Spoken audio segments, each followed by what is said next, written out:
Olá, tudo bem?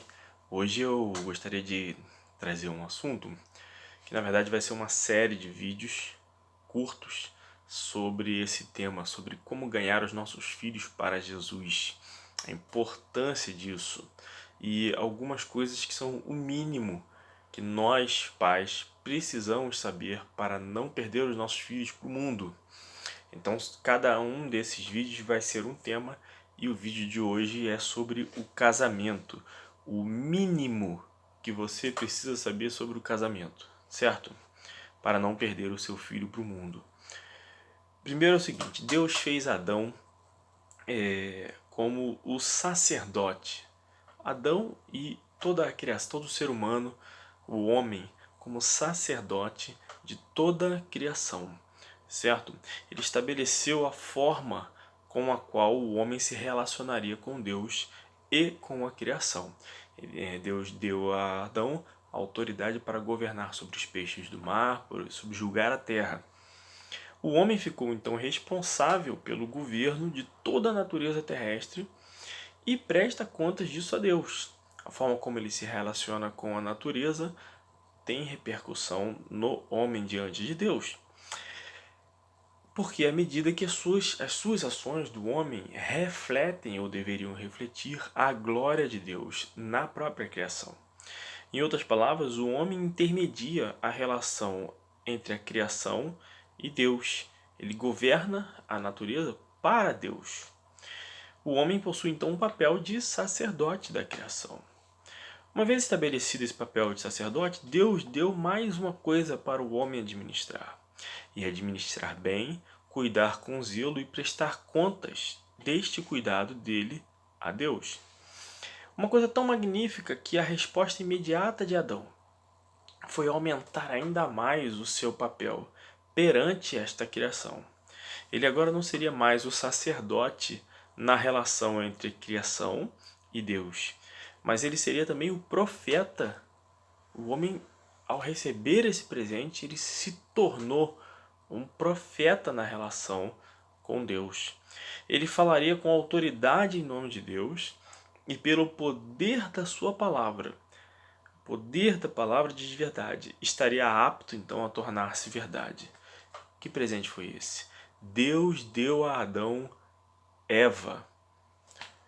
A mulher foi um presente de Deus para o homem.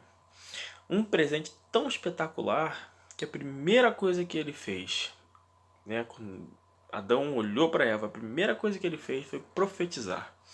Ele disse Adão: esta é osso dos meus ossos e carne da minha carne. Esta será chamada mulher, porquanto do homem foi tomada.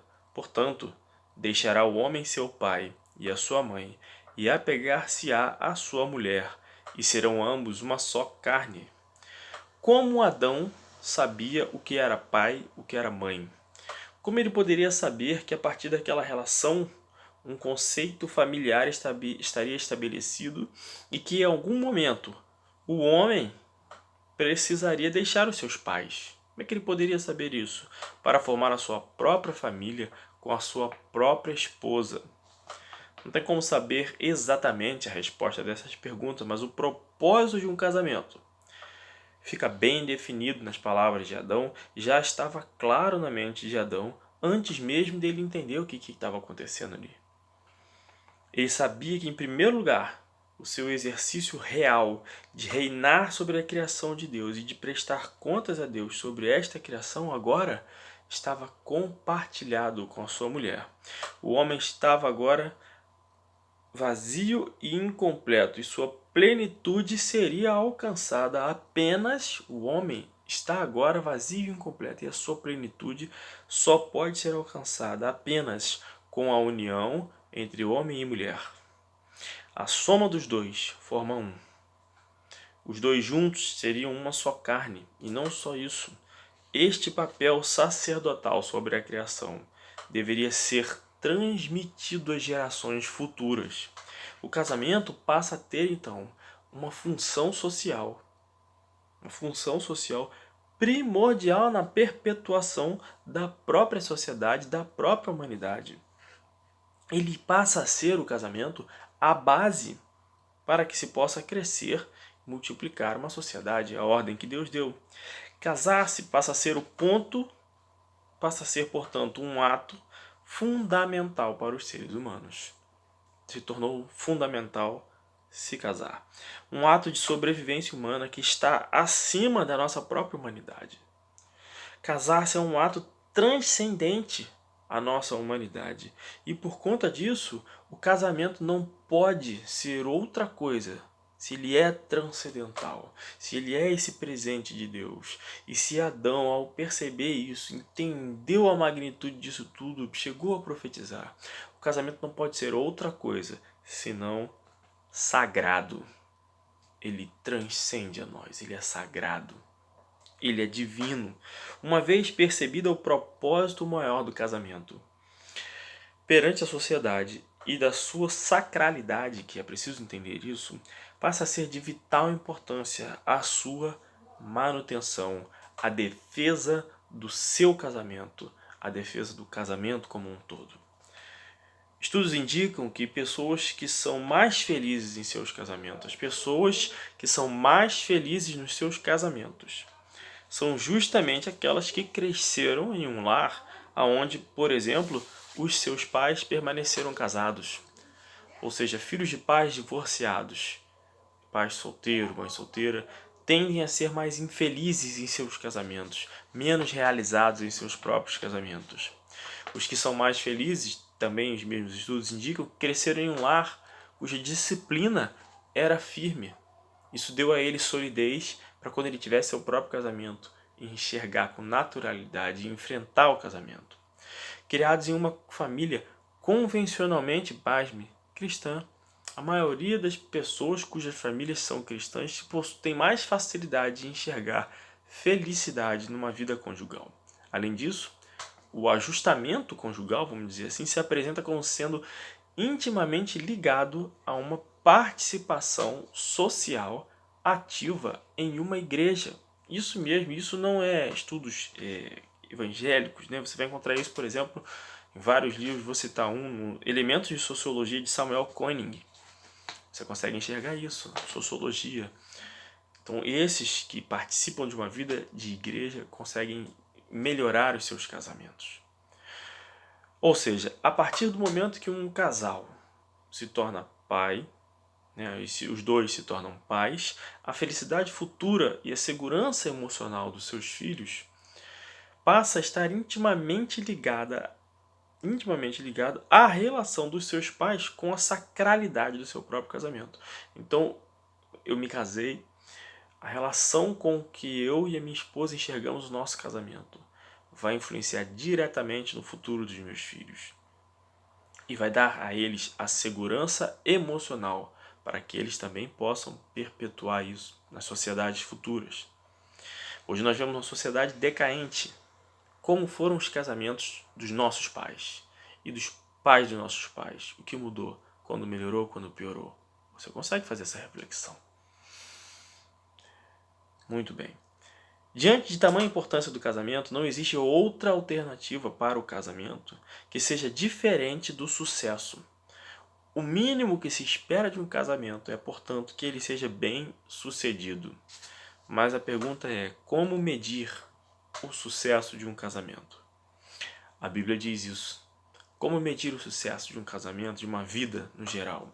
Vai dizer lá em Provérbios 17, versículo 6, o seguinte: a coroa dos velhos são os filhos dos filhos. Estou parafraseando, né? E agora dos filhos são os seus pais.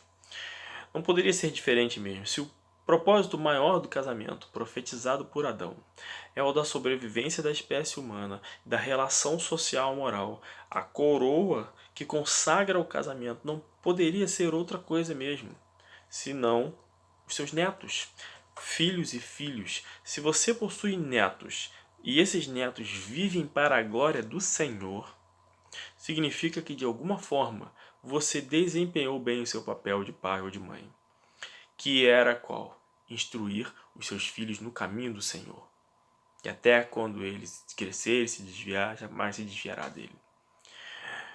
Prepará-los para que eles fizessem o mesmo com os seus filhos, Se eles cresceram no caminho do Senhor, eles vão educar os seus netos no caminho do Senhor. Então você cumpriu o seu papel.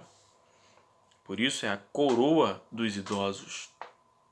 Por outro lado, aqueles que foram bem-sucedidos em conduzir os seus filhos no caminho do Senhor devem a glória dos seus feitos aos êxitos que têm, não a si mesmo, mas ao trabalho dos seus pais. Por isso a coroa dos velhos são os filhos dos filhos, mas a glória dos filhos são os pais. É claro que eu não estou aqui me referindo aos recém-convertidos, se você acabou de se converter, apesar de poderiam ser inclusos nessa lista. Mas existe uma clara distinta obrigação em que temos para com a nossa descendência. A Bíblia deu muito valor às genealogias, você vai encontrar genealogia na Bíblia ao longo dela toda, e fez questão de prepará-las com toda a atenção, não só para que pudéssemos acompanhar a linhagem do Cristo que viria, de Jesus Cristo, né? Mas também para nos ensinar o zelo que devemos ter para com os nossos filhos, netos e bisnetos, a história de nossa família. Afinal, se entregamos a vida a Cristo, somos feitos filhos de Deus.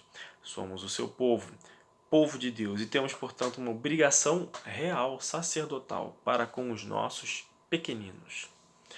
Uma vez que você percebe que o seu casamento não lhe diz respeito, sinto lhe informar, o seu casamento não lhe diz respeito.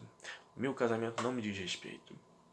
Uma vez que você entende isso, que esse casamento não tem como função maior a sua própria felicidade, não é fazer você feliz. Esse casamento não vai fazer você feliz.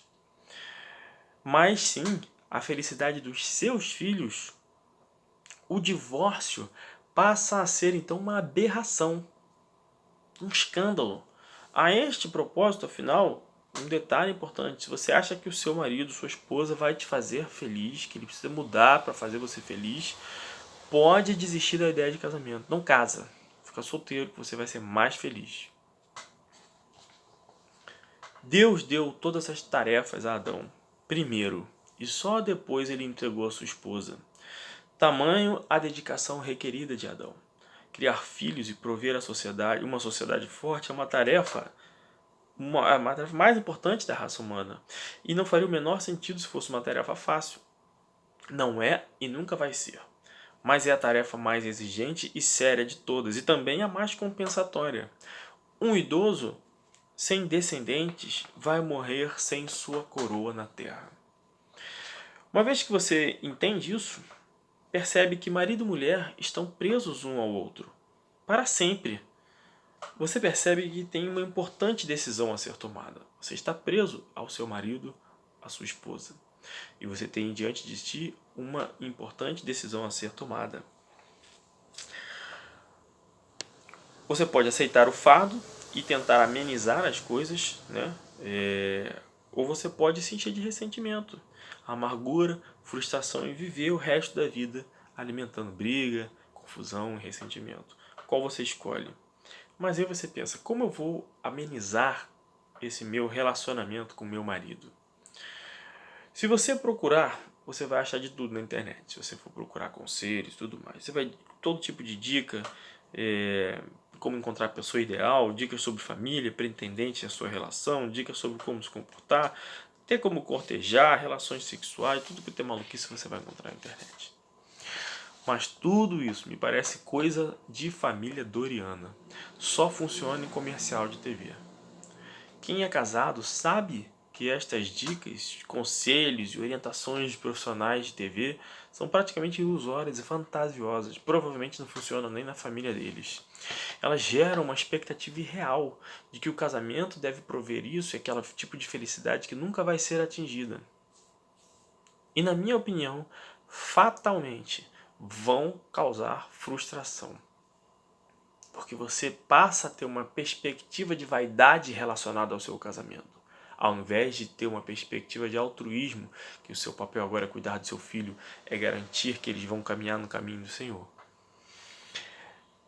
Então, como a gente faz para amenizar a labuta do casamento? Julgue por si mesmo se não surtiria muito mais efeito para o seu casamento, para o bem do seu casamento, se todo dia de manhã você, não é o seu marido, não é a sua esposa, é você, perguntar a si mesmo: o que eu posso fazer para amenizar a condição miserável do meu cônjuge hoje? Como eu posso melhorar essa condição miserável do meu cônjuge hoje? Pensa dessa forma. Não, mas ele não tem uma condição miserável. Pensa dessa forma. E você vai ver o quanto você pode produzir pelo seu casamento. Faça isso hoje, faça isso amanhã, faça isso 3 anos. E veja onde você chegou no seu casamento. Marido e mulher precisam se dedicar com todo o empenho e esforço para amenizarem o sofrimento do outro. E não se engane, todo mundo tem sofrimento. No mundo tereis aflições. Ah, mas meu marido não tem, ele está sempre disposto, sempre feliz, sempre animado, está tudo dando certo para ele. Amém. Deite-se com ele de novo. Ah, minha esposa está sempre, puxa, cozinha com uma alegria, faz de tudo, maravilha. Tira um dia para você passar a roupa da sua esposa. Sempre vai ter algo para você fazer pelo seu marido, pela sua esposa. Sempre. Antes de você estar pensando em divórcio, antes de você tomar essa decisão, eu queria que você soubesse o seguinte: alguns dados importantes. O suicídio é a 4ª maior causa de óbitos de jovem entre 15 e 29 anos. Não é brincadeira o suicídio. A influência do meio doméstico e dos laços de família possuem grande impacto estimulante ou desestimulante para o suicídio. Eu não sei se você sabe disso. Crianças cujos pais se divorciaram são mais inseguras e muito mais ansiosas. Possuem mais dificuldade para dormir, voltam a fazer xixi na cama, aceleram seus ímpetos sexuais e começam a se masturbar mais cedo. Quando adolescente, essas crianças buscam se relacionar sexualmente mais cedo, sofrem mais depressão, têm pior desempenho na escola, têm muito mais dificuldade de concluir os seus projetos do que os outros adolescentes cujos pais permaneceram casados. Quando se casam, são muito mais infelizes em seus casamentos. Eles têm muito mais chance de se divorciarem também, se envolvem em muito mais casos extraconjugais. Filhos criados sem a figura paterna. Preste atenção nisso. Filhos criados sem a figura paterna são mais tendentes a se envolverem em crimes e cometerem suicídios. Filhos de casais divorciados que se divorciam quando adultos possuem 30% mais chance de tentarem suicídio nos casos dos homens e 45% a mais de casos de mulheres. Sim, existem casos onde os danos causados aos filhos pela manutenção do casamento são maiores do que o eventual divórcio. É o caso do cara que abusa da criança ou que faz qualquer... Aí nesse caso tudo bem, esse cara tem que ser preso, pena de morte, faz qualquer negócio com esse cara. Fora isso, não tem perdão para o divórcio. Não faz sentido você submeter o seu filho, tá, que é uma criança inocente, a enfrentar um mundo tendo toda essa probabilidade jogando contra. Tudo contra ele, através do divórcio. Não faça isso. Então, se você tem filhos e se preocupa com a salvação deles, a primeira coisa que precisa assimilar e nunca mais esquecer, isso tem que ficar gravado no seu coração firme mesmo. Precisa aprender é que o casamento é sagrado. Casamento é sagrado. Não fique, quando você vai brigar com seu marido, ou quando você brigar com sua esposa, não fique ameaçando ir embora. Não, vou embora, não sei o quê. Nunca faça isso na frente de seus filhos. Isso é um crime, é uma maldade que você faz com os seus filhos. Principalmente se forem pequenos. Estão assimilando, estão sofrendo com isso. Nunca. Nunca saia de casa. Não faça isso. Muito menos leve seus filhos embora. Não faça esse tipo de maluquice. Certo? Se você quer garantir a salvação dos seus filhos, primeira coisa que você precisa entender, regra número 1, casamento é sagrado e precisa durar para sempre. Amém.